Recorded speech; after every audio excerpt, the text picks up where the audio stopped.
এই সামান্য নারীর কাছে হেরে গেলা ছেলেরা, একটা 12,000 টাকার মোবাইলের কাছে হেরে গেলা, একটা 14,000 টাকা, তার কোনো ইজ্জত নাই, আব্রু নাই।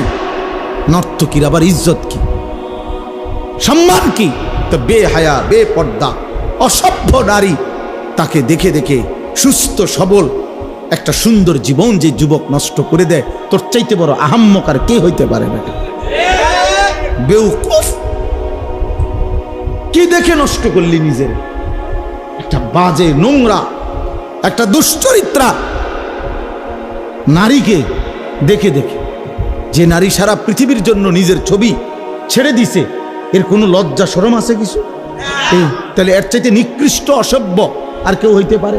এটা কি পরিমাণ বেহায়া যে সারা পৃথিবীর জন্য নিজেরে ছেড়ে দিছে। দেখো সারা পৃথিবীবাসী, দেখো আমারে, দেখো আমার।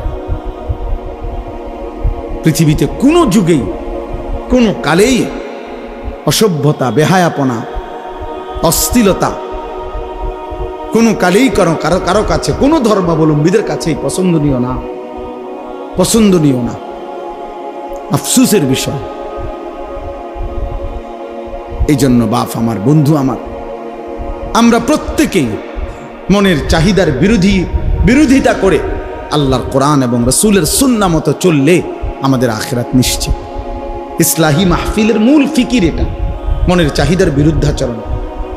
আমরা কিতাবের মধ্যে পড়ছি, মানুষের মনের চাহিদা দুধ খাওয়া বাচ্চার মতো। বুঝুন, যে বাচ্চা দুধ খায় ওর মতো এই মনের চাহিদা মানুষ। মানে কি?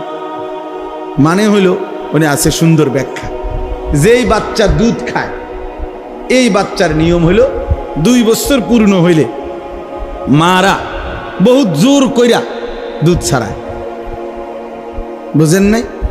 এ জীবনেও নিজের থেকে নিজে আমনে হেরে যদি কোরআন শরীফের আয়াত ফিরে কোন যে বাবা লিখছে কোরআনে 2 বছর পরে দুধ ছেড়ে দাও, এতে ছাড়বে না, এতে দুধ খাইতে চাই।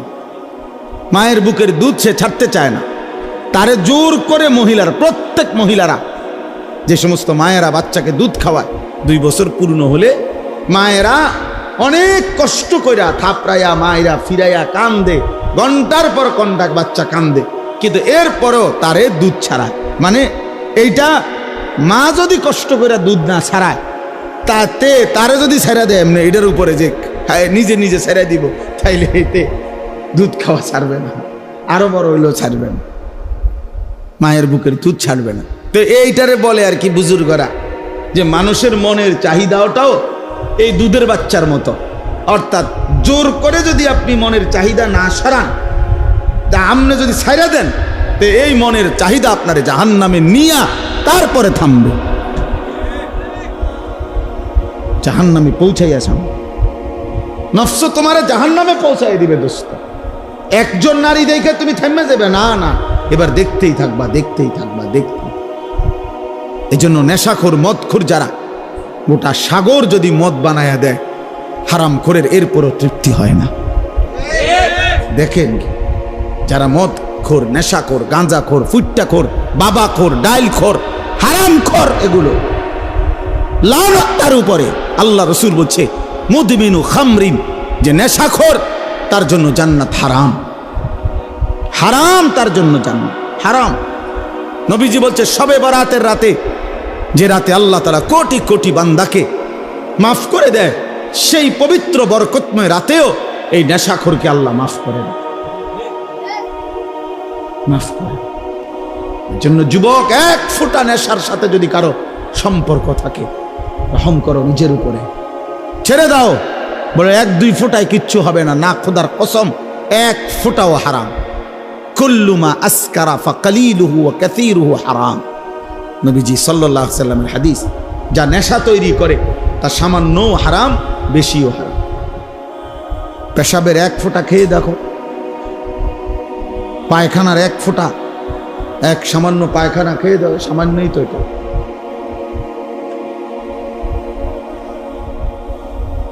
কোরআনুল কারীমের মধ্যে আল্লাহ তাআলা বলছেন নেশাখোর, স্পষ্টভাবে আল্লাহ তাআলা বলছেন এটা শয়তানের কাজ, মিন আমালিশ শয়তান। আর শয়তান তোমাদেরকে কি চায়? মদ এবং জুয়ার মাধ্যমে আইয়ুকিয়া বাইনাকুমুল আদাওয়াতা ওয়াল বাগদা, শত্রুতা বিদ্বেষ তৈরি করে। ওয়ায়াসুদ্দুকুম আন যিকরিল্লাহ, আল্লাহর স্মরণ থেকে সরিয়ে রাখে মদ জুয়া। ওয়া আনিস সালাহ, এবং 5 ওয়াক্ত নামাজ থেকে ফিরিয়ে রাখে। আল্লাহ বলছে ফাহাল আনতুম মুনতাহুন, হে আমার ইমানদার বান্দা, তাহলে এতগুলো ক্ষতিকর কথা শুনে তুমি কি মদ এবং জুয়া থেকে ফিরবে না?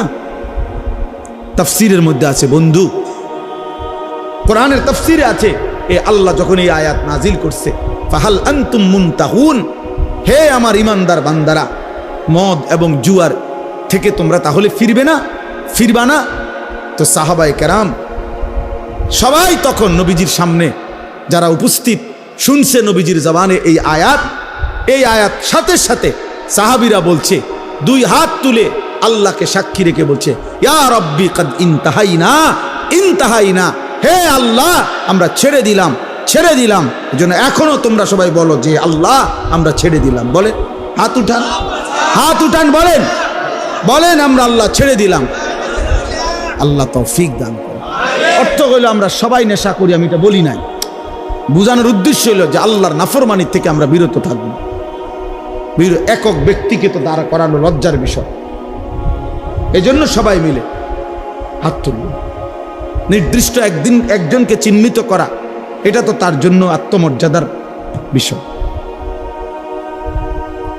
আল্লাহ বুঝার তৌফিক দান করে। প্রিয় ভাই আমার, বাপ আমার, আমাদের এটা উচিত। আমি যে 3টা আয়াত পড়ছি, এই 3টা আয়াতের সূরা বাকারার মূল বক্তব্য এই কথাটা যে নিজের ঈমান শুধু জবানের উচ্চারণ যথেষ্ট না, বরং কর্মের প্রমাণ দিলে মুমিন হয়, মজবুত হয়, ঈমান মজবুত হয়, ঈমান ঠিক থাকে। যদি কেউ জবানে তো বলে আমি আল্লাহকে মানি, আখিরাতকেও মানি, কিন্তু কর্মে আমলে বাস্তবে ঈমান ইসলামের যদি তার মধ্যে নমুনা না থাকে, খোদার কসম আল্লাহ বলছে সেই মুমিন না, সে মুনাফিক। এই আয়াতে এটা বলছে মুনাফিকের চিহ্ন, অমিনান নাসি মান ইয়াকুলু আমান্না বিল্লাহি ওয়া বিল ইয়াউমিল আখির। আল্লাহ বলেন বহু মানুষ আছে এমন যারা জবানে বলে আমি আল্লাহকে মানি, মুখে পরিষ্কার বলতেছে আমি আল্লাহকে মানি, আখিরাতকে মানি, কিন্তু আল্লাহ নিজে বলতেছে ওয়া মা হুম বিমুমিনিন, না এরা মুমিন না, এরা মুনাফিক। এজন্য প্রিয় বন্ধু, জবানে আল্লাহকে মানি, এটা যে কাউকে জিজ্ঞেস করলে এখানে বলবে আমি আল্লাহকে মানি। আখিরাত মানো কিনা? বলবে হ্যাঁ মানি। তাহলে যদি আল্লাহকেই মানো, আখিরাতকেই মানো, তো চেহারা এমন কেন? সেজদা ছুটে গেছে যে ভাইয়ের, যেই বাবার, কেন নামাজ ছুটে গেল? আল্লাহকে মানলে নামাজ পড়লেন না কেন? আখিরাতকে মানলে নামাজ পড়লেন না কেন? আপনি বলতেছেন ক্ষুধার্ত, তো ভাত খাচ্ছেন না কেন? বলতেছেন পিপাসার্ত, তো পানি পান করছেন না কেন? বলতেছেন জান্নাত পেতে চাই, তোর সেজদা দিচ্ছেন না কেন? বলছেন জাহান্নাম থেকে বাঁচতে চান, তো হারাম ছাড়ছেন না কেন? বলেন কেন ছাড়ছেন না? ইনসাফের সাথে বলেন। প্রিয় ভাই, নিজের উপরে দয়া করো। সার্টিফিকেট দেখে মুসলমান না, হাসরের ময়দান ভোটার আইডি কার্ড দিয়ে না, জন্ম নিবন্ধন সনদ দিয়ে না, পাসপোর্ট দিয়ে না, সেজদা দিয়ে, সেজদা আল্লাহর গোলামি, আল্লাহর বন্দিগি দিয়ে প্রমাণ করতে হবে আমার দিলের মধ্যে কালেমা, আমার জবানে কালেমা, আমার সারা দেহে কালেমার প্রতিচ্ছবি, ঈমানের প্রতিচ্ছবি, তাইলেই আমি মুমিন, নাই তো মুনাফিক। নাই তো কি বলেন না? নয় তো কি? এই যে শুনলেন আল্লাহ বললেন ওমা হুম, হে কয় আমি আল্লাহরে মানি, আল্লাহ কয় না। হে কয় আমি আখিরাত মানি, আল্লাহ কয় না, তুমি মুমিন না। তাহলে কি বোঝা গেল?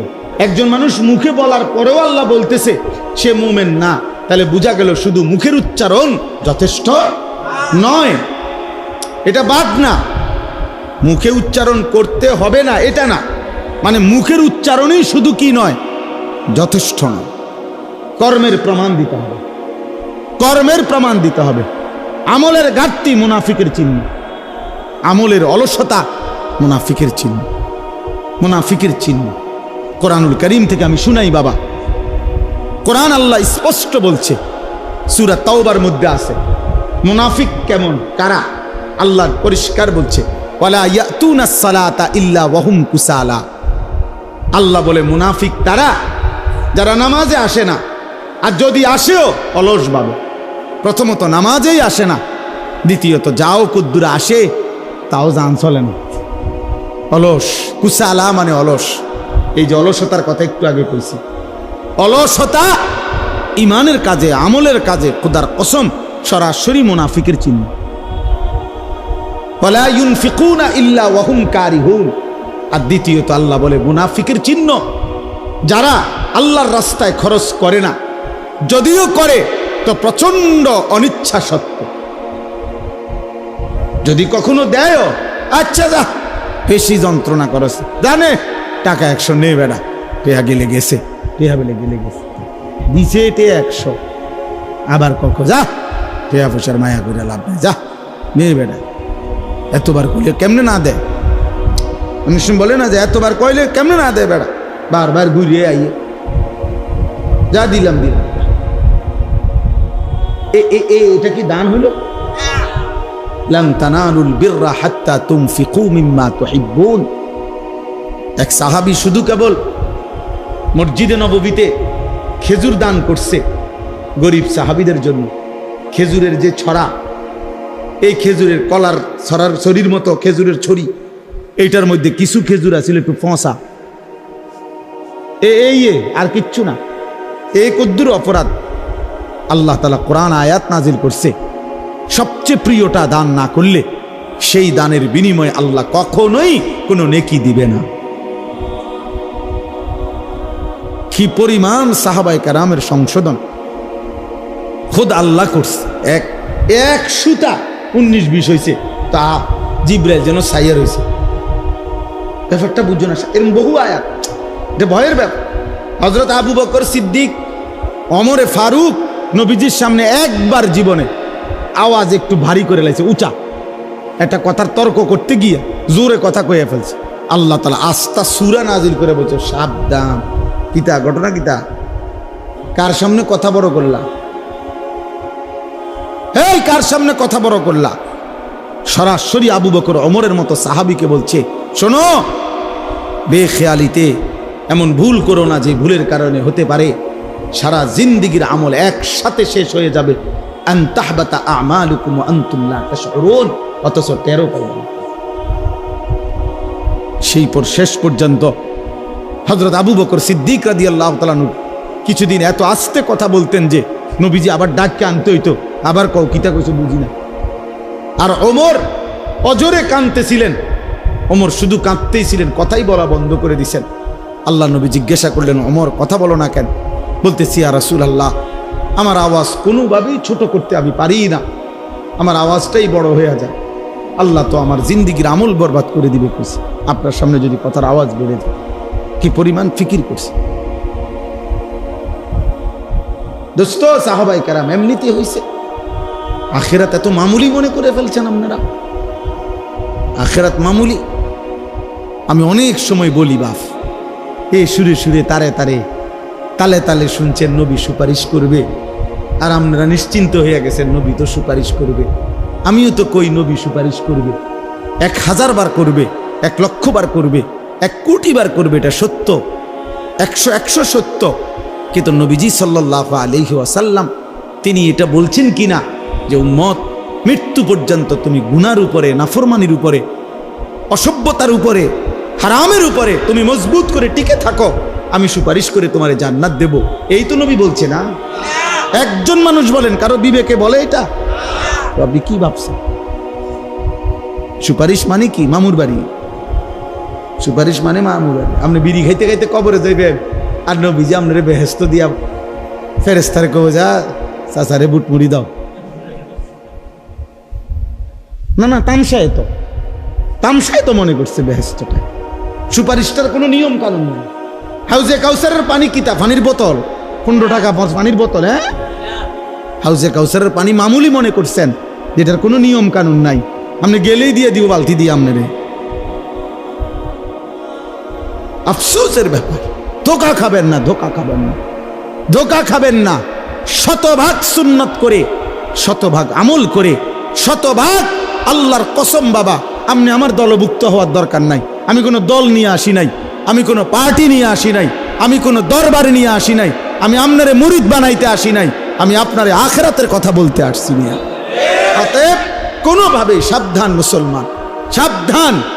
রাসূলুল্লাহ সাল্লাল্লাহু আলাইহি ওয়াসাল্লামের অনুসরণবিহীন, সুন্নাত মানা বিহীন নবীজির ভালোবাসা দাবি করা এটা ধোঁকা আর প্রতারণা ছাড়া আর কিচ্ছু না, কিচ্ছু না। ধোঁকা দিবেনও না, ধোঁকা খাবেনও না, কাউকে ধোঁকা দিয়েন না, ধোঁকা দিয়েন না। হালাল হারামের কোনো মিশ্রণ নাই, পার্থক্য নাই, কোনো অনুভূতি নাই। আমনে নবীর আশেক, নবীর এশক, আর আমরা চিরা খাই, আমরা ভাত খাই না, আমরা বুঝি না। আমনে উদা ভাত খান, কাজে ঝগড়ার দরকার নেই আমার। আমি ঝগড়া একটা মানুষও না, আমার ঝগড়া পছন্দও না। আপনিও বেঁচে যান, আমিও বাইচা যাই। কথা বলেন না কেন? বাইচা যাই ভাইয়া, আখেরাতে বেঁচে যাই। চলো, মালিকের ধরা বড় শক্ত ধরা। এই ঠেলাঠেলি ধাক্কা ধাক্কি এখানেই মানাবে। আখেরাত বড়, আখেরাত বড় মারাত্মক বিষয়, আখেরাত বড় ভয়ের জায়গা। আল ফাজাউল আকবার, আল্লাহ কোরআনে বলছে সবচেয়ে বড় ভীতিকর জায়গা হাসরের মাঠ। হাসরের মাঠ, হাসরের মাঠ। ১.৫ লক্ষ আম্বিয়া দিন রাত কেঁদেছেন হাসরের মাঠের ভয়ে। লক্ষ লক্ষ সাহাবায়ে কেরাম কেঁদেছেন রাত দিন হাসরের মাঠের ভয়ে। সারা পৃথিবীর সমস্ত আউলিয়ায়ে কেরাম দিনে রাতে চোখের পানি ফেলে কাঁদছেন। কি কারণে? যে নামাজ ফিরে ভুল করছে এই কারণে কান্দে নাকি? রোজা রেখে অপরাধ করছে এই জন্য কাঁদছে? হাসরের মাঠের ভয়ে কাঁদছে। নাহলে কান্দে কেন ওনারা? উনি তো নামাজ পড়ছেই, উনি কান্দবো কিত্ত তাহলে? উনি তো রোজা রাখছেই, উনি কান্দে কা? উনি তো দান সৎকার করছেই। কথা বোঝেন নাই আমার? উনি কান্দে কেন? কাঁদে হাসরের মাঠের ভয়ে। হাসরের মাঠের ভয়ে যাহা যদি আল্লাহ প্রত্যাখ্যান করে, যদি আল্লাহ গ্রহণ না করে, যদি আল্লাহর কাছে কবুল না হয় তো কি হবে?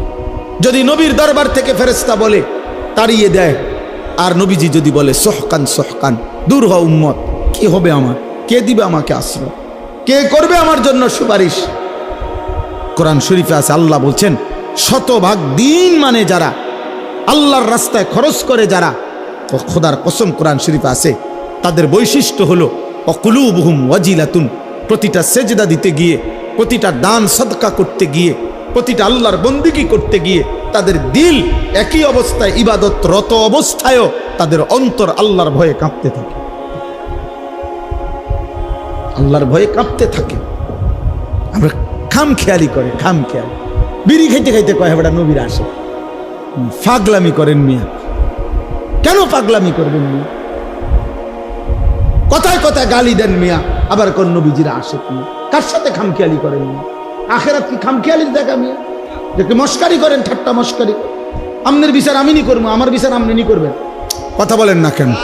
তাইলে আমরা আমি আপনার একটা বুঝ দিয়ে লাইলাম, আপনি আমার একটা বুঝ দিয়ে লাইলেন, দেখি রং তামাশা। হ্যাঁ, তা আখেরাত। আজকে ছেলেরা তোমরা বুঝতেই আছো না, কত ছেলে তোমরা, আরে বাবা সুস্থ সবল মানুষ, তোমরা টোটালি একটা ওয়াক্ত নামাজ পড়ো না। মুসলমানের ঘরে জন্ম নিয়ে এত বড় জানোয়ার হইলা কেমনে? এত বড় পশু হইলা কেমনে? আল্লাহকে সেজদা না করে থাকো কেমনে বেটা?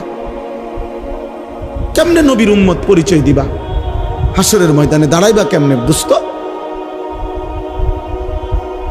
আমি প্রতিদিন বলি, প্রত্যেক দিন বলি যে এই হাতের অঙ্গ প্রত্যঙ্গ শরীরে দেখেন দুনিয়াবি উপার্জনের কাজে, দুনিয়ার উপার্জনের কাজে সব অঙ্গ ব্যবহার হয়, এই পাও, হাত, চোখ।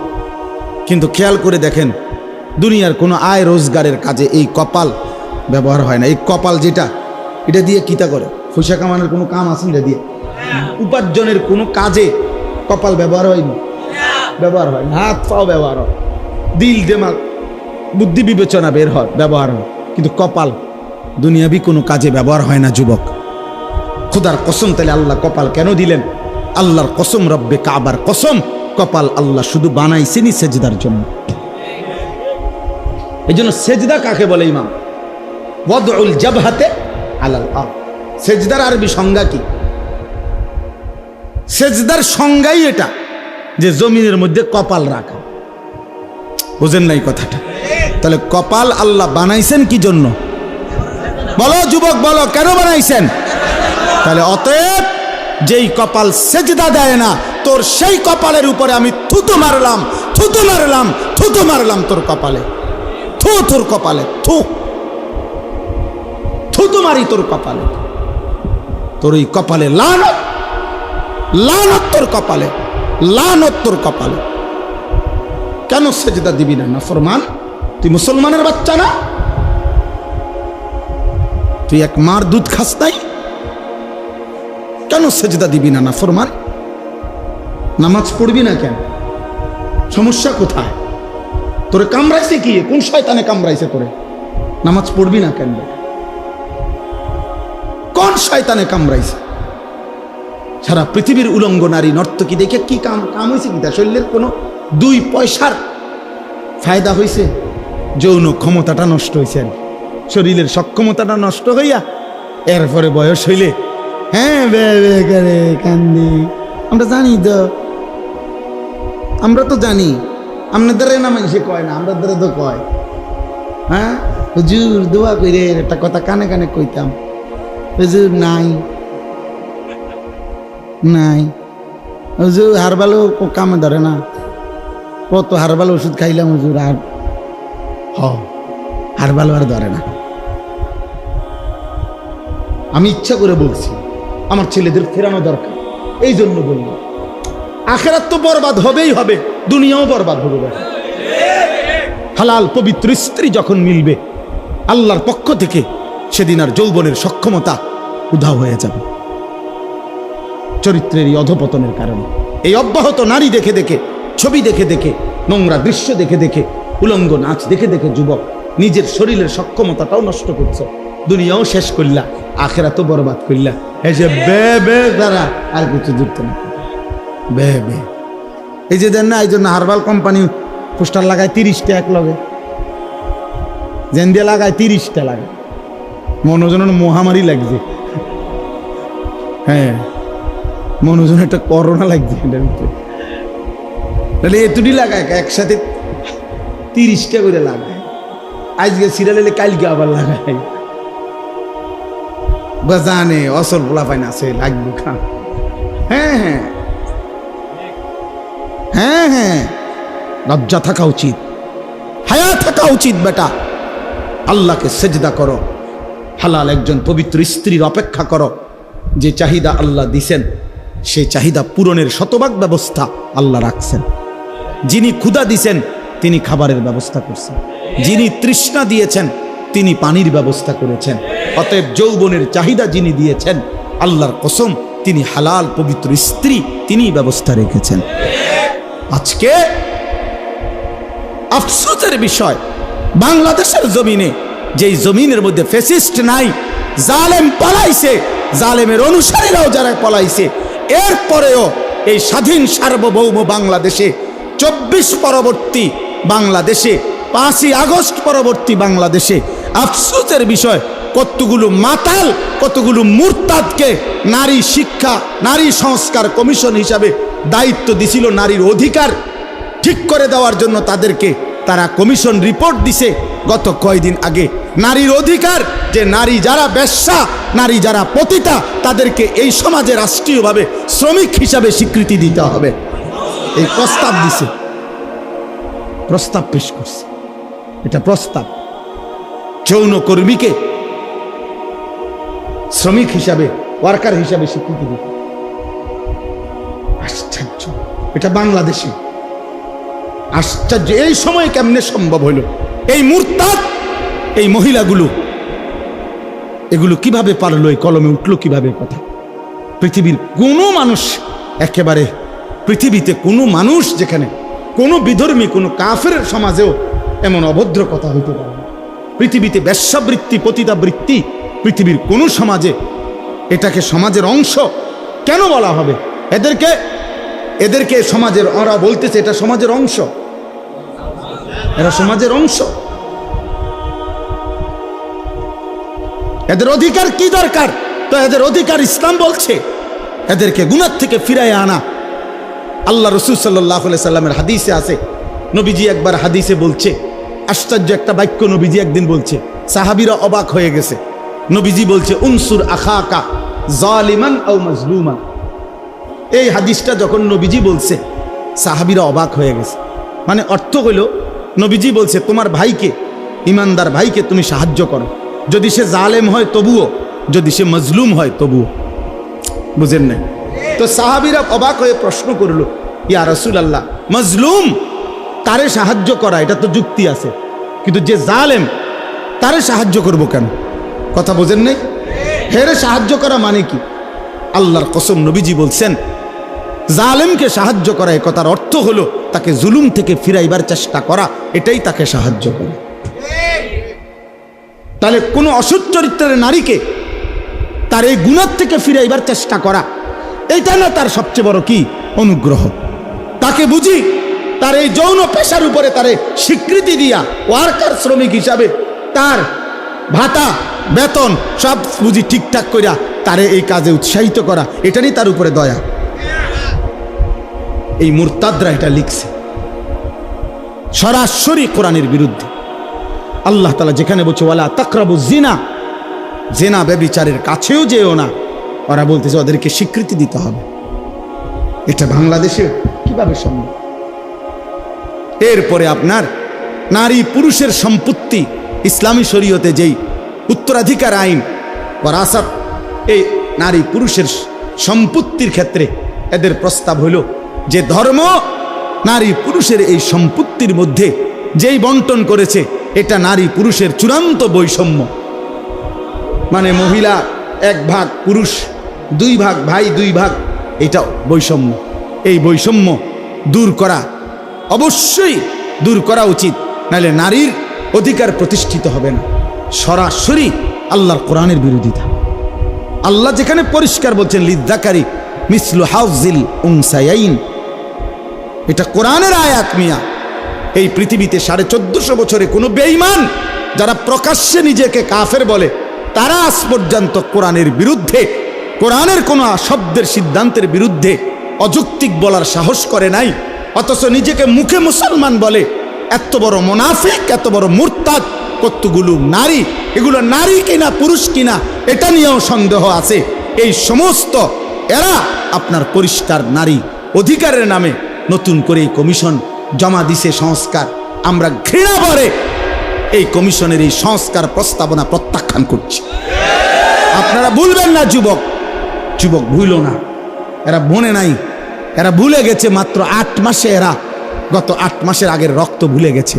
এরা জানে না এদেশের কিশোর নওজোয়ান ফ্যাসিস্ট এবং জালেমকে পলায়ন করতে ভাগাইবার ক্ষেত্রে যদি রক্ত দিতে পারে কালেমার জন্য, কোরআনের জন্য, তার চাইতে আগে রক্ত দেবে ইনশাআল্লাহ।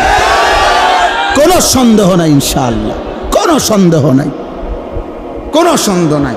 প্রয়োজনে আবার বাবার বুক খালি হবে, আবার স্বামী স্ত্রী আবার বিধবা হবে, কিন্তু কোরআন সুন্নাহ বিরোধী কোন আইন বাংলাদেশের জমিনে বাস্তবায়ন হতে দেওয়া হবে না ইনশাআল্লাহ। হেফাজতে ইসলাম বাংলাদেশ আগামী 3 তারিখ, মে মাসের 3 তারিখ শনিবার, কালকে শনিবারের পরের শনিবার ঢাকা সোহরাওয়ার্দী উদ্যানে এর প্রতিবাদে মহাসমাবেশের ডাক দিছে সারা বাংলাদেশ ব্যাপী। যুবক ভাই, তোমরাও যাওয়ার চেষ্টা করবা।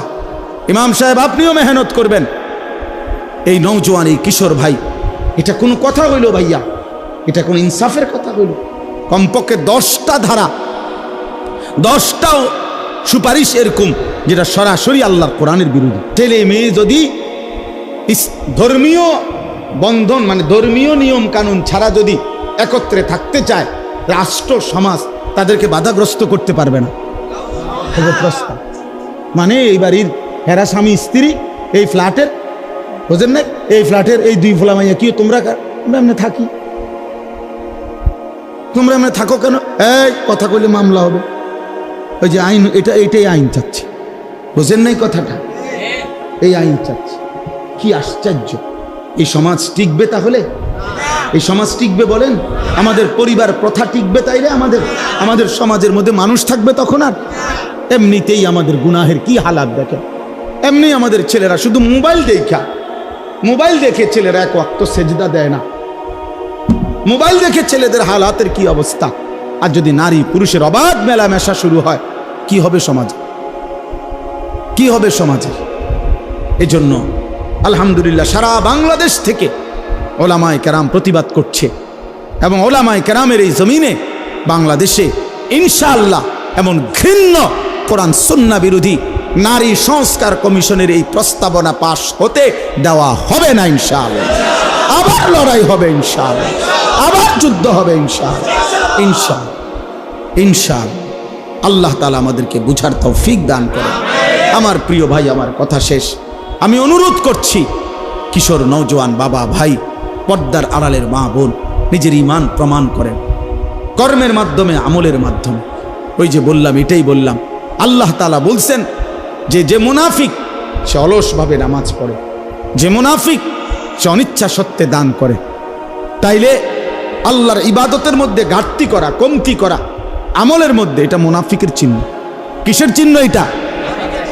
আল্লাহ তাআলা আমাদেরকে মুনাফিকি হওয়া থেকে হেফাজত করেন। আমার বন্ধু, এক জাররা ইমানের অভাবে অনন্তকাল চিরস্থায়ী জাহান্নামের আগুনে পুড়তে হবে। যদি ইমান একটু কমপক্ষে এক জাররা ইমানও যদি না নিতে পারে, ইমান হারা মানুষ অনন্তকালের জন্য জাহান্নামী হয়। কোরআন শরীফে আছে, দুনিয়ার জান্নাতি দুনিয়ার বন্ধুদেরকে যারা জাহান্নামী হইছে পরিচিত, তাদেরকে দেখবে জাহান্নামী, দেখা ডাক দিয়ে বলবে, দোস্ত ওয়ালাউলা নি'মাতু রাব্বি লাকুনতু মিনাল মুহদারিন। আল্লাহ যদি দয়া না করতো রে, আজ তো হয়তো আমিও তোর সাথে থাকতাম। এরপরে বলবে, বন্ধু আফামা নাহনু বিমাইয়িতিন। প্রিয় বন্ধু শোনো, আর কোনো দিন তোমারও মৃত্যু হবে না, আমারও মৃত্যু হবে না। অতএব বুঝতো রে, তোর জাহান্নামের দুঃখ আর শেষ হবে না, আমার জান্নাতের সুখও আর শেষ হবে না। আমরা দুনিয়ায় যেমন বলি, আচ্ছা দেখুন তা নাহলে 2-4 মাস মাতবরি করো রে, কয়দিন আর কি, আমরা এমন বলি না? তো এইটা আখেরাতে না। আখেরাতে জান্নাত অনন্তকাল, জাহান্নাম, জান্নাতের সুখও কোনোদিন শেষ হবে না, জাহান্নামের দুঃখও কোনোদিন শেষ হবে না। এই জন্য প্রিয় ভাই, একজন বক্তা আনছে, কতক্ষণ ওয়াজ করছে, শিক্ষার দিছে, ভালোই লাগছে, এটা যেন না হয়। আমার অনেক কষ্ট হয় ভাইয়া, রাত নাই, দিন নাই, সকাল নাই, দুপুর নাই, ঘুরতে থাকি, দৌড়তে থাকি, বলতে থাকি। আল্লাহ আমাদেরকে মাফ করে দেন। আমরা সবাই ইনশাআল্লাহ কিশোর যুবক ভাই, আগামী দিনে ইসলামের জন্য অনেক বড় কোরবানি দিতে হবে, জানো না ভাইয়া?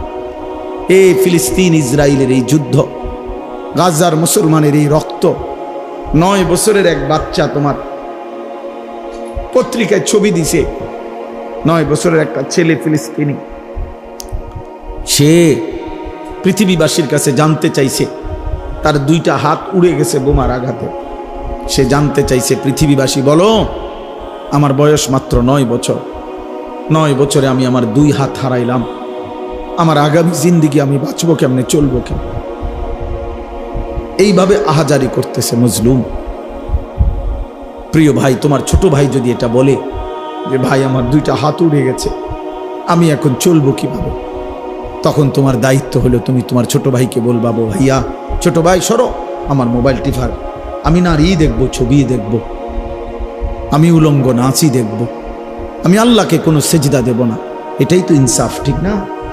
তো দেখো, ঠিক আছে ভাই, যারা নামাজ পড়ো না, যারা সেজদা দাও না, তোমার মুসলমান মায়ের এই করুণ পরিণতি, বোনের, ভাইয়ের, বাবার, ওয়াল মুস্তাদাফিনা মিনার রিজালি ওয়ান নিসাই ওয়াল বিলদান আল্লাযীনা ইয়াকুলুনা রাব্বানা আখরিজনা মিন হাযিহিল ক্বরিয়াতিজ যালিমি আহলুহা। দুর্বল, অসহায় নারী, শিশু, বৃদ্ধ চিৎকার করছে আর বলছে, আল্লাহ জালেমের জমিন থেকে আমাদেরকে বের করে নেন। এমন কঠিন মুহূর্তেও যাদের কপালে একটা সেজদা দিতে মন চায় না। আহারে যুবক, আমার বড় আফসোস হয় তোর জীবনে, কেমনে পারলি? এত মুসলমানের উপরে এত বড় জুলুম অত্যাচারের পরেও যে যুবক মোবাইলে নারী ছবি দেখতে আসে, কিটা আসলে তার কলজাটা কি? তার আসলে কলজাই নাই, পাথর সে। ওই মানুষের কোনো কাতারে পড়ে না। আল্লাহ আমাদেরকে বুঝ দান করেন।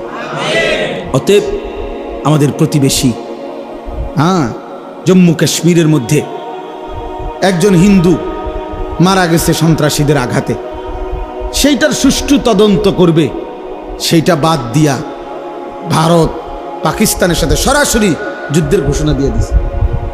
যুদ্ধের প্রস্তুতি দমাদম চলছে, মানে শুধু লাইগা যায়। ভারতে ওয়াকফ বিল পাশ করে সংসদে, ভারত তো প্রায় কমপক্ষে 200 কিলোমিটার, ঠিক না? বুঝিনি ভারত কত বড়, বিশাল ব্যাপার, বিশাল বড় ভারত। এই ভারতের যত সম্পত্তি আছে, সম্পত্তির মধ্যে তৃতীয় বৃহৎ সম্পত্তি হলো মুসলমানদের ওয়াকফ সম্পত্তি। বুঝছো নি? পুরা ইন্ডিয়ার মধ্যে তৃতীয় বৃহৎ সম্পদ হলো জমি হলো মুসলমানদের ওয়াকফ সম্পত্তি। মানে ওয়াকফ বুঝেন না? মসজিদ মাদ্রাসায় যে মানুষে কি করে, জমি ওয়াকফ করে না, এই ওয়াকফ। এই সমস্ত ওয়াকফ সম্পত্তি মুসলমানদের, এগুলোকে কুক্ষিগত ছিনিয়ে নেওয়ার জন্য ভারতের সংসদে পরিকল্পিতভাবে ওয়াকফ বিল পাশ করা হয়েছে। পাশ করে কৌশল করে ষড়যন্ত্র করছে। এটাকে কেন্দ্র করে প্রতিদিন সেখানে মিছিল বিক্ষোভ হচ্ছে মুসলমানদের, এবং বেঈমানরা জুলুম করছে, মসজিদ মাদ্রাসা সিলগালা করে বন্ধ করে দিচ্ছে। এই জন্য বন্ধু মনে রাখো বাপ, 1000 মাইল দূরের ফিলিস্তিন আজীবন মার খাবে, আর রোহিঙ্গার আজীবন নির্যাতিত হবে, কাশ্মীর আজীবন নির্যাতিত হবে। আর তুমি মৃত্যু পর্যন্ত কেবল বইয়ে বইয়ে মোবাইলে টিপবা, আর নারী দেখবার, ছবি দেখবা, আর আপনারা বাপে শুধু মরণ পর্যন্ত বিড়ি খাইবেন আর বন খাইবেন, এই রঙে জিন্দিগি পার করে লাইবেন। এমন নাও হইতে পারে, এই সুখ নাও থাকতে পারে, প্রতিবেশী সাইরেন বাজাইতেছে, গায়ে পইরা ঝগড়া করতে চাচ্ছে, গায়ে পড়ে পায়ে, আমরা দেশে কয় পায়ে ফাড়া দিয়া কি করে, কাজ্জা করে না, যে পায়ে পাড়া দিয়া কাজ্জা করতে চাইতেছে। কখন কার সাথে লেগে যায় বলা যায় না। এই জন্য দোস্ত আমার নওজোয়ান, কোনো কাফের বেঈমানের কাছে আমাদের কোনো নিরাপত্তা নাই। আমাদের নিরাপত্তা শুধু আমাদের আল্লাহর কাছে। তিনি আমাদের আপন, তিনি আমাদের সহায়, হুয়া মাওলানা, তিনি আমাদের অভিভাবক। ওয়া আলাল্লাহি ফালিয়াতাওয়াক্কালিল মুমিনুন, মুমিনের উচিত শুধুই কেবল আল্লাহর উপরে ভরসা করা। কার উপরে? আল্লাহ আমাদেরকে তৌফিক দান করেন, আল্লাহ তাআলা আমাদেরকে কবুল করেন। আজকের এই মাদ্রাসার মাহফিল আল্লাহ তাআলা ভরপুর বরকত দান করেন। আপনারা কষ্ট করছেন, মহব্বত করে শুনছেন, মাদ্রাসার এই আয়োজনে মাদ্রাসাকে ভালোবাসবেন, মাদ্রাসাকে ভালোবাসেন। মাদ্রাসা একজন মহল্লাবাসীর কাছে 3টা জিনিস চায়: দোয়া, সন্তান, সম্পদ। মুসলমানের দোয়া, মুসলমানের সন্তান, মুসলমানের দান সাদাকা। এই 3 জিনিস যে ব্যক্তি মাদ্রাসার সাথে সম্পৃক্ত রাখে, মাদ্রাসার জন্য দোয়াও করলাম, আমার কিংবা কারো সন্তান আমি পড়তে ব্যবস্থা করে দিলাম, কিছু দান সদকাও করলাম। বুজুর্গানে দিন বলে যে আশা করা যায় আমার শায়েখ আল্লামা মুফতি মুশতাকুন নবী কাসিম হুজুর তো সবসময় বলে যে আশা করা যায় ওই ব্যক্তি কিয়ামতের দিন মাদ্রাসাওয়ালাদের সাথে হাসরের ময়দানে দাঁড়াবে। এই জন্য আপনারা এই মাদ্রাসাকে ভালোবাসবেন ইনশাআল্লাহ, ইনশাআল্লাহ। এই জন্য বললাম আল্লাহর কথা দিল দিয়ে শুনলে ভালো। কোরআনুল কারীমের মধ্যে আছে, ওয়া ইদা কুরিআল কুরআনু ফাসতামিউ লাহু ওয়া আনসিতু লাআল্লাকুম তুরহামুন। যখন আল্লাহর কোরআন পড়া হয় তখন তোমরা মনোযোগ দিয়ে শোনো এবং চুপ থাকো। সরাসরি আল্লাহর আদেশ, ফাসতামিউ লাহু ওয়া আনসিতু, তোমরা মনোযোগ দিয়ে শোনো এবং চুপ থাকো। আল্লাহ তাআলা ওয়াদা দিয়েছেন যদি এই 2টি কাজ করতে পারো তো লাআল্লাকুম তুরহামুন, অবশ্যই তোমাদের উপরে রহমত বর্ষিত হবে।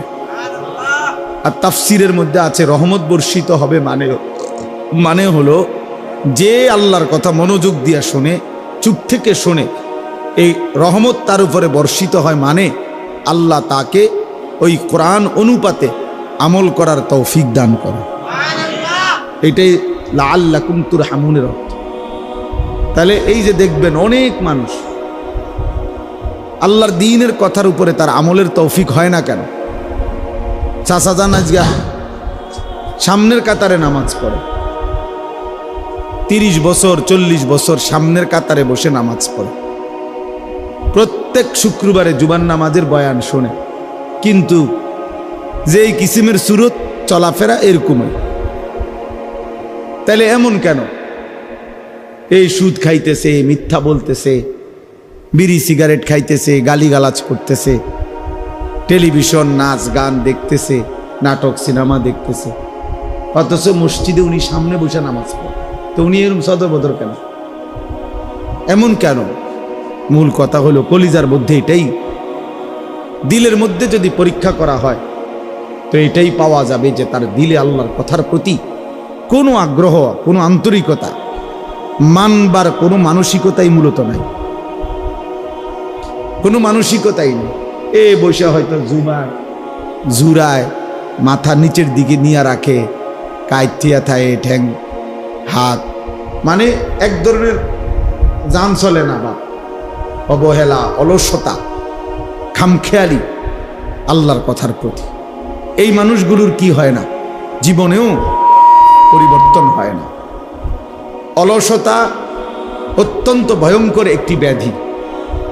হাদিসের মধ্যে আছে আমাদের প্রিয় নবী সাল্লাল্লাহু আলাইহি ওয়াসাল্লাম 5 ওয়াক্ত নামাজের পরে নবীজি সাল্লাল্লাহু আলাইহি ওয়াসাল্লাম কিছু দোয়া করতেন কমন, মানে নিয়মিত প্রত্যেক নামাজের পর। এর মধ্যে এটাও তিনি দোয়া করতেন, আল্লাহুম্মা ইন্নী আউযু বিকা মিনাল আজজি ওয়াল কাসাল।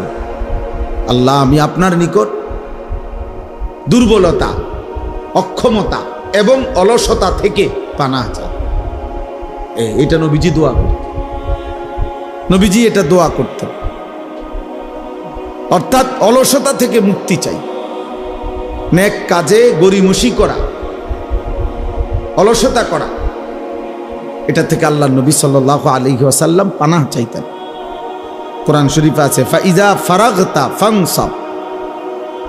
আমাদের প্রিয় নবী সাল্লাল্লাহু আলাইহি ওয়াসাল্লামকে আল্লাহ তাআলা বলছেন, আপনি যখন সারাদিন দ্বীনি কাজ করে রাত্রিবেলা অবসর হবেন, দাওয়াত, তাবলীগ, তালিম, তাজকিয়া, জিহাদ, ইমামত, কত কাজ করতেন নবীজি দিনের বেলা। পুরাটা সময় তিনি মানুষের কল্যাণে, উম্মতের ফিকিরে দ্বীনি কাজ করতেন। তো আল্লাহ তাআলা বলেন যে এই দ্বীনি কাজগুলো থেকে সারাদিন পরিশ্রম করে রাত্রিবেলা আপনি যখন ফারেগ হবেন, অবসর হবেন, তো এবার লম্বা ঘুম দিবেন এরকম না। আল্লাহ বলছে ফাংসাব, অবসর হয়ে রাত্রিবেলা তো পুনরায় আপনি আবার পুনরায় পরিশ্রম করতে শুরু করবেন। কি পরিশ্রম? তাফসীরের মধ্যে আছে পুনরায় এবার রাত্রিবেলা তাহাজ্জুদ, জিকির, তেলাওয়াত, সেজদা, দোয়া, কান্নাকাটি, এই ইবাদতের মধ্যে লেগে যাবে। তাহলে নবী সাল্লাল্লাহু আলাইহি ওয়াসাল্লামকে আল্লাহ তাআলা অবসর দিলেন কোথায়? অবসর দিলেন কোথায়? অবসর কই দিলেন? কোনো অবসর নাই। সারাদিন মেহনত করার পরে আবার বলতেছেন ফাংসাব, অর্থ হলো আপনি কঠোর পরিশ্রম করুন, আবার রাত্রে লম্বা সময় আপনি পরিশ্রম করুন। অবসর নাই। মুমিনের দুনিয়ায় কোনো অবসর হয় না। ইমানদারের জিন্দিগি, যারা আখিরাত সামনে, যার অনেক নেকি দরকার, যে বোঝে যে আমার কবর অনেক লম্বা, হাসরের ময়দান আমার অনেক লম্বা, তার সময় খুব কম, তার সময় খুব কম। হাদিসের মধ্যে আছে এক মুমিন সামান্য সময় আল্লাহর স্মরণ থেকে সরে থাকা, ভুলে যাওয়া, এটাকে মনে করে যেন তার উপরে এক পাহাড় ভাঙ্গা পড়ছে। আর এক নাফরমান বড় থেকে বড় কোনো পাপ করা এটাকে মনে করে যেন এক সামান্য পিঁপড়া তারে কামড় দিছে, অর্থাৎ সেইটাকে কিছুই মনে করে না। কিন্তু এক ইমানদার সামান্য একটু ভুলকেও অনেক বড় কিছু মনে করে, অনেক বড় মুসিবত মনে করে। এই জন্য প্রিয় ভাই বাবা, আমার জন্য আপনার জন্য এটা একটা জরুরি বিষয়।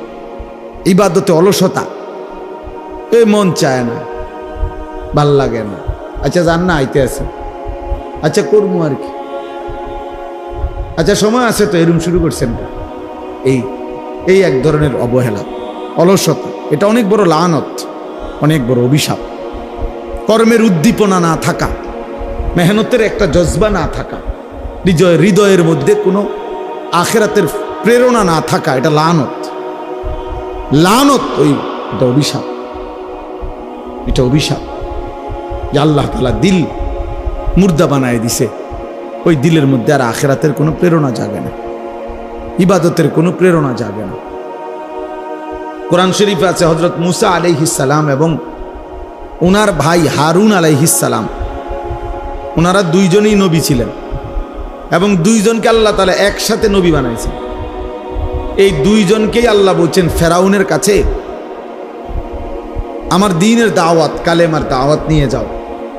তো এইটা যে বলছে, এইখানে আল্লাহ একটা কথা বলছে ওনাগরে, ইদহাবা ইলা ফিরআউন, তোমরা দুইজন ফেরাউনের কাছে যাও, ওয়ালা তানিয়া ফি যিকরি। এইটার অর্থ হইল সাবধান, শুনে রাখো, নবীদেরকে বলতেছে আমি আল্লাহর স্মরণ, আমার জিকির করতে অলসতা করো না,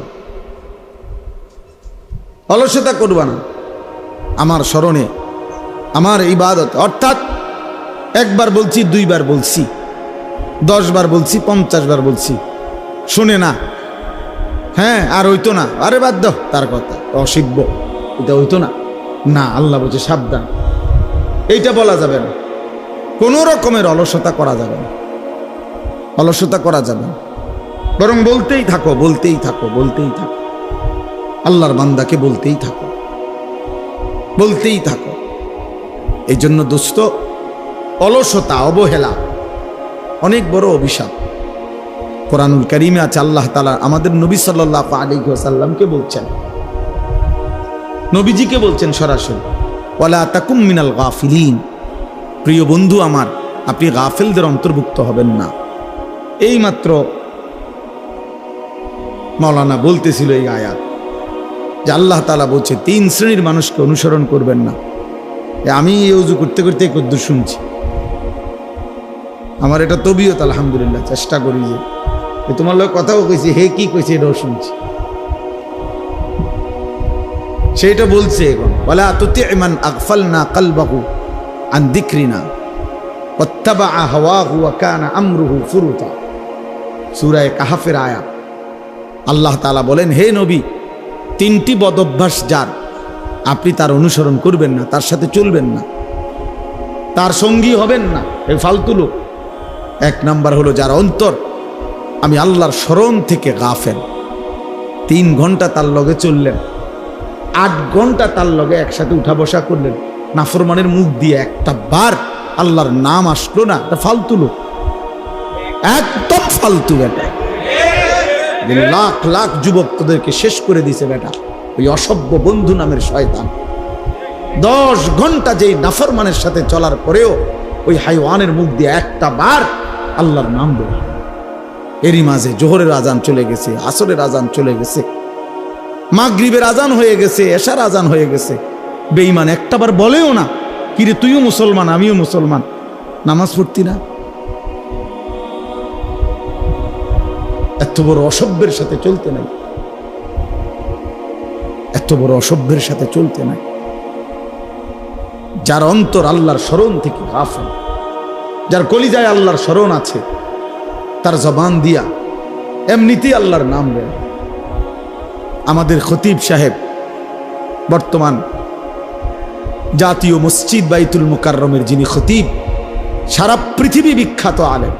ওই আমরা তো যারা ওয়াইজ বক্তা, তারা তো মানছে এগুলার রেডিমেড টাইটেল বানায়, আন্তর্জাতিক খ্যাতি সম্পন্ন মুফাসসিরে কোরআন, যমুনা ব্রিজ, তারপরে বরফের ফুল, সিমেন্টের বস্তা, কইতে কইতে হুজুর কই, বক্তা কই, টাইটেল কই, হ্যাঁ উড়ে এলাইছে আর সোজা কথা। এগুলো অধিকাংশই ধোঁকা, কিন্তু উনি বাস্তবিক অর্থেই পৃথিবী বিখ্যাত আলেম।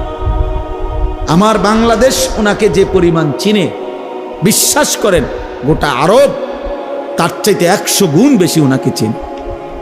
উনি আরবের সমস্ত আলেমদের কাছে সমাদৃত একজন আলেম। আরবের ইউনিভার্সিটিতে ওনার কিতাব, লিখিত আরবি কিতাব পড়ানো হয়, মোতালা হয়, গবেষণা হয়। এই বর্তমান যিনি খতিব সাহেব, এই সহজ সরল এই মানুষটি আমাদের কুমিল্লার গর্ব, মনোহরগঞ্জের সন্তান। আলহামদুলিল্লাহ, আলহামদুলিল্লাহ।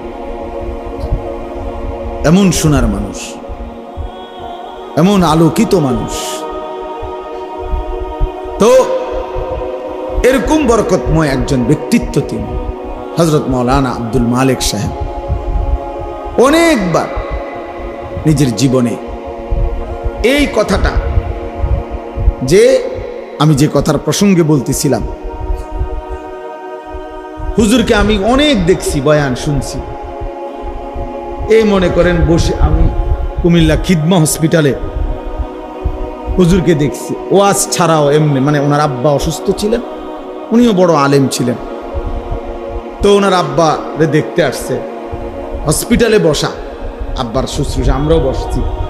আবার মাহফিলে দেখছি, ওয়াজে দেখছি, ওনার এক দবিয়ত দেখছি যে কথা বলতেছে বলতেছে, স্বাভাবিক কথা হোক আর ওয়াজ হোক, হঠাৎ 4 মিনিট 5 মিনিট 3 মিনিট পর পর একটু থেমে যায়, থাইমা আবার নিজে নিজে বলে লা ইলাহা ইল্লাল্লাহ, লা ইলাহা। 2-3 বার লা ইলাহা ইল্লাল্লাহ পরে আবার ওয়াজ করে। মনে হয় যেন এইটা দিয়ে উনি নিঃশ্বাস ফেলে, জিকির দিয়ে দম ফেলে, জিকির দিয়ে। হ্যাঁ, আমি বহুবার দেখছি এটা, বহুবার, যে ফাঁকে ফাঁকে হঠাৎ কথা বলতেছে কোন এক প্রসঙ্গ, কিন্তু মাঝখানে থাইমা গেছে, ব্রেক দিয়ে ফেলছে, দিয়েই কি করে কালেমা পড়ে, কয়েকবার পরে আবার কথা বলে।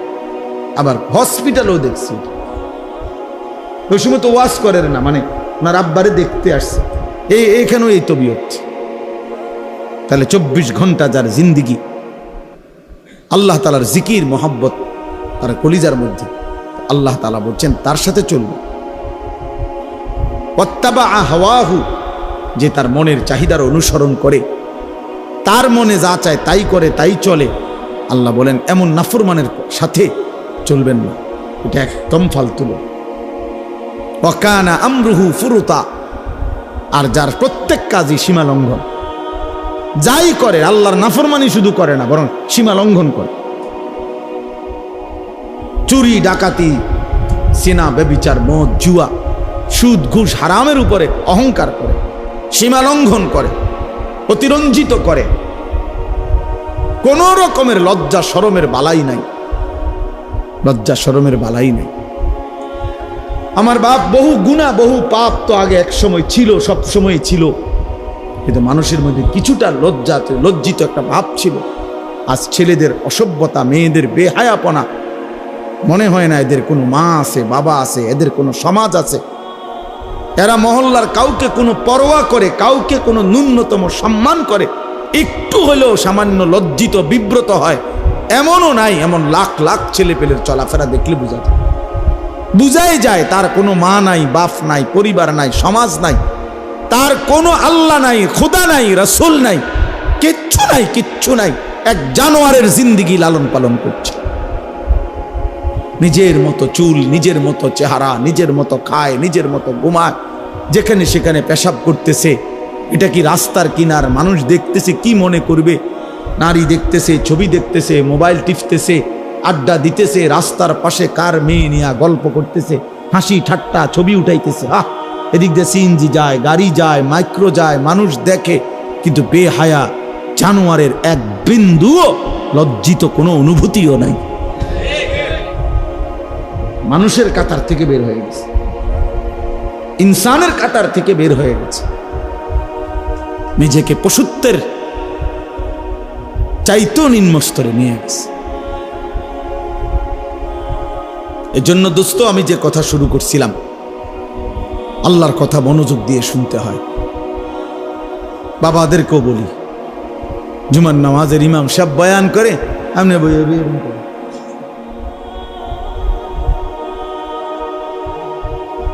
জিমা বইয়া বইয়া জিমা বড়শি দিয়া মাছ ধরে। আগের দিনে যে বড়শি দিয়া মাছ ধরতো, মাছের ইটা একবার নিচের দিকে যায়, আবার ওড়ে, এরকম বসে বসে মাছ ধরে। এই সমস্ত গাফেল মানুষ, এদের জীবনের পরিবর্তন হয় না।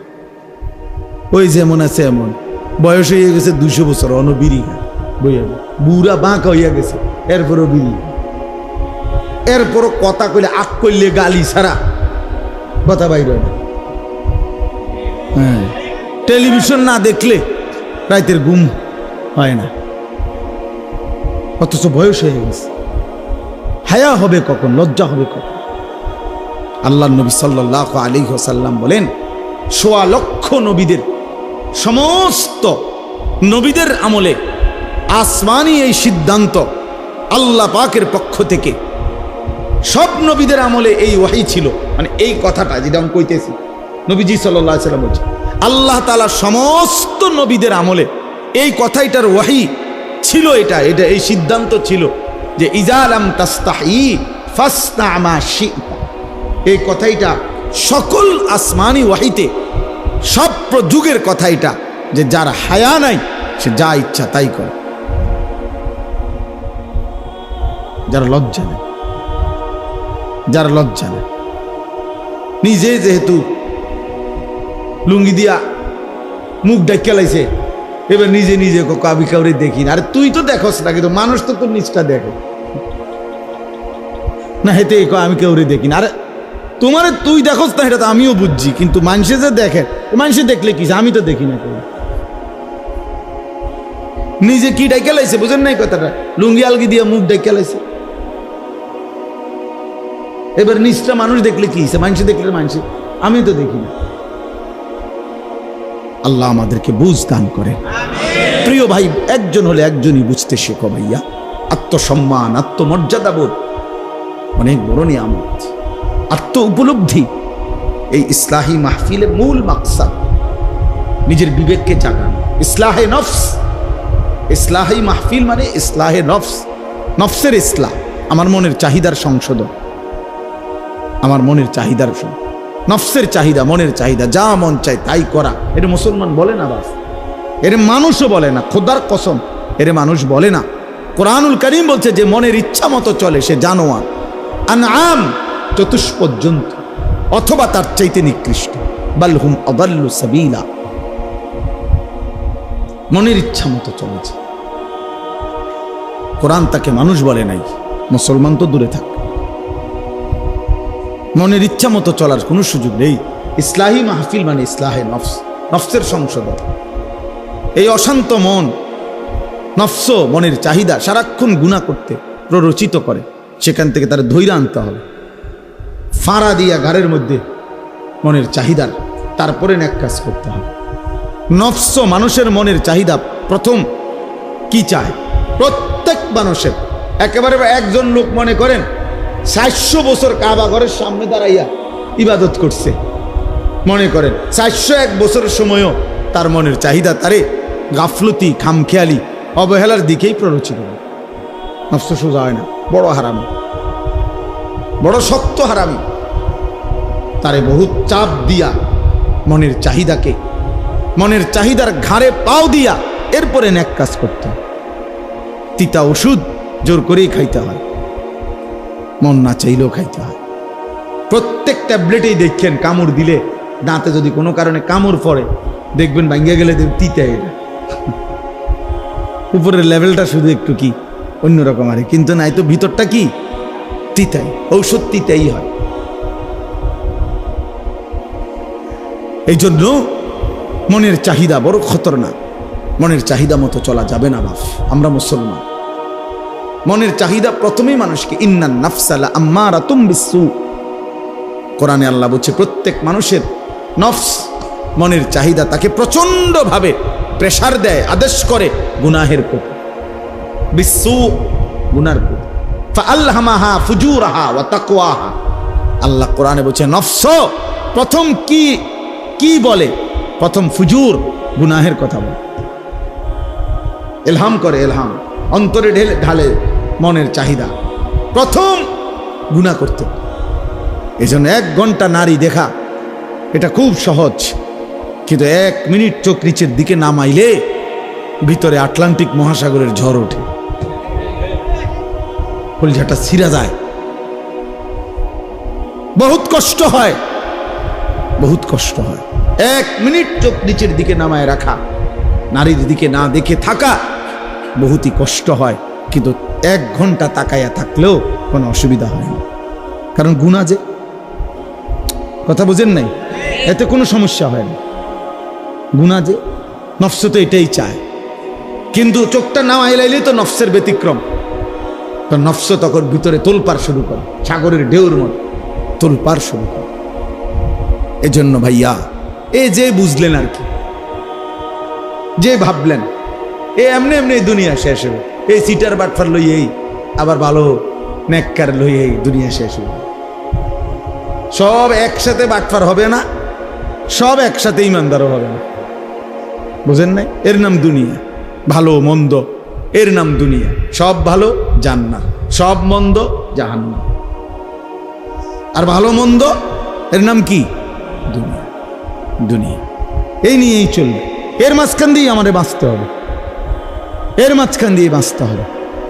এই সমাজে অসভ্যতা চলবেই, এই সমাজে নোংরামি চলবেই, এই চারিদিকে জিনা, ব্যভিচার, মদ, জুয়া, বেহায়াপনা, বেহায়াপনা, বেপরদিকি চলবেই।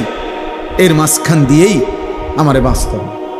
এটাই তো পরীক্ষা, এটাই তো তাকওয়ার পরীক্ষা, এটাই তো আখিরাতের পরীক্ষা। আর আল্লাহ তো কোরআনে বলছেন, আমি দুনিয়ার হায়াত দিছি পরীক্ষা করার জন্য, লিয়াবলুয়াকুম লিয়াবলুয়াকুম লিনাবলুয়াহুম ওয়া নাবলুকুম ওয়া লা নাবলুয়ান্নাকুম। এই শব্দ বারবার আছে কোরআন শরীফে। পরীক্ষা করব বান্দা, পরীক্ষা করছি, পরীক্ষা করছি, পরীক্ষা করতে হবে, পরীক্ষা দিতে হবে। দুনিয়া দারুল ইমতিহান, দুনিয়াকে বলে পরীক্ষার ঘর, আখিরাত হলো ফলাফলের ঘর। এখানে পরীক্ষা দিবেন, হাসরের মাঠে ফলাফল শুনবেন। ফাআম্মা মান উতিয়া কিতাবাহু বিয়ামিনি, যার আমল নামা হাসরের ময়দানে আল্লাহ বলে ডান হাতে দেওয়া হবে, সে একটা চিৎকার দিয়া নিজের পরিবার, আত্মীয় স্বজন, পরিচিত জনদের সামনে নিজের আমল নামাটা দেখাবে, দেখায় বলবে, হা উমুকরাউ কিতাবিয়া, এই দেখো দেখো, পড়ো আমার নাম, আমার আমল নামা পড়ে দেখো, আমার নাম উঠছে জান্নাতীদের তালিকায়। ইকরাউ কিতাবিয়া, পড়ো তোমরা আমার আমল নামা, দেখো তো আমার নাম উঠছে কিসে। তাইলে দোস্ত, দুনিয়া পরীক্ষার ঘর। কাপুরুষ হেরে যায়, মুজাহিদ হারে না, মোমেন হারে না, কাপুরুষ হেরে যায়।